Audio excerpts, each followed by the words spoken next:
అనే వ్యక్తి ఏ రోజైనా కానీ ఇంగ్లీష్ మీడియంను అపోజ్ చేసినాడు అని చెప్పి నువ్వు ప్రూవ్ చేయి. సిద్ధమా? సిద్ధమైతే చెప్పు. ఊరికి ఎందుకు అబద్ధాలు ఆడుతావు?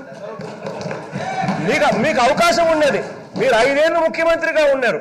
మీకు 5 ఏళ్ళు మీరు ముఖ్యమంత్రిగా ఉన్నప్పుడు మీకు ఇంగ్లీష్ మీడియంని ఎన్ఫోర్స్ చేసి మొత్తం 45,000 స్కూళ్ళు గవర్నమెంట్ స్కూళ్ళల్లో మొత్తం ఇంగ్లీష్ మీడియం తీసుకొచ్చి మొత్తం స్కూల్స్ను మార్చే సువర్ణ అవకాశం మీ చేతిలో ఉన్నప్పుడు మీరు చేయలేకపోయారు.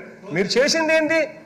45,000 గవర్నమెంట్ స్కూళ్ళల్లో కేవలం 34% మాత్రమే ఇంగ్లీష్ మీడియం స్కూళ్ళుగా ఉన్నాయి అని అంటే 66% మీ హయాంలో గవర్నమెంట్ స్కూళ్ళన్నీ తెలుగు మీడియంలోనే ఉండే పరిస్థితిలోకి మీరు తీసుకొచ్చినారు అని అంటే సిగ్గుతో తలంచుకోవాలి. మీరు నిజంగా అలా చేయకుండా ప్రైవేట్ స్కూళ్ళకు అందరికీ కూడా మీరు నారాయణ స్కూళ్లకు, చైతన్య స్కూళ్లకు, ప్రైవేట్ స్కూళ్ళందరికీ మేలు చేసేదానికోసము, వాళ్ళతో మీరు భాగాలు పెట్టుకొని మేలు చేసేదానికోసము మొత్తం గవర్నమెంట్ స్కూళ్ళ విధానాన్ని పూర్తిగా భ్రష్టు పట్టించిన మీరు ఈరోజు మాట్లాడుతూ ఉన్నారు అని అంటే, అందులో అబద్ధాలు మాట్లాడుతున్నారంటే నిజంగా 40 ఏళ్ళ ఎక్స్పీరియన్స్ అని చెప్పుకునే మీరు సిగ్గు తలకాయ ఉంచుకోవాలి.